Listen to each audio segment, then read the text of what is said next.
When proportional-only controllers are installed in feedback control loops for self-regulating processes, we mentioned before that there can be a steady-state offset when there is a sustained error signal. The response to such a process might look something like this when there is no control, that is when the controller gain is set to 0, and as the controller gain is increased, the steady-state offset in response to a sustained error signal or to a change in the set point can be reduced.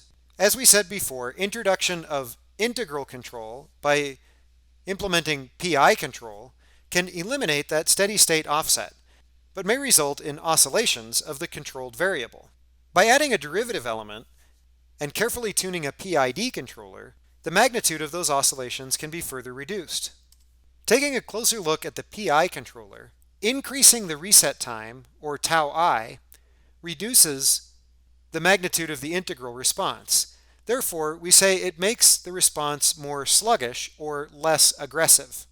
Increasing the controller gain, Kc, makes the response more aggressive or less sluggish. Understanding how derivative action affects installed feedback controllers is a little more complicated. We'll talk about this more in later chapters.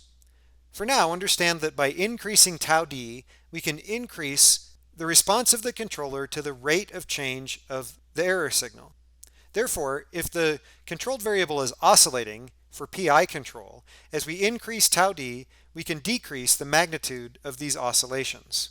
However, if there's a noisy input signal, that is, if the measured value has high frequency noise coming from the sensor transmitter, then this noise may have very large changes in positive and negative derivatives.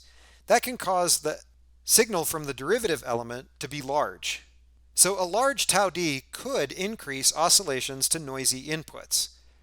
The first order filter that we talked about can help to reduce that sensitivity to high frequency noise. We showed earlier that the PID control algorithm can be represented in the Laplace domain using parallel combinations of three elements, which is represented algebraically here. The PID control algorithm can also be implemented by a series combination of a different set of elements. The series form of the PID control algorithm is shown algebraically here. In fact, if you multiply these terms and group the like powers of S, you can show that the series form and the parallel form are equivalent. However, the tau I, tau d, and Kc may be defined differently. Table 8.1 summarizes 6 different versions of the PID controller algorithm that are just derived using different algebraic expressions. All of these are just different ways of defining the constants for the P, I, and D parts. All of them can be rewritten in the Laplace domain so that the transfer function contains a constant, a term with functionality 1 over s, and a term that's proportional to s. Or, in the case of the derivative filter, a constant, a term that's proportional to 1 over s, representing the integral element, and a term that's proportional to s with the first order filter in the denominator. Except for the last one. The very last entry in table 8.1 is what we call a beta-gamma controller.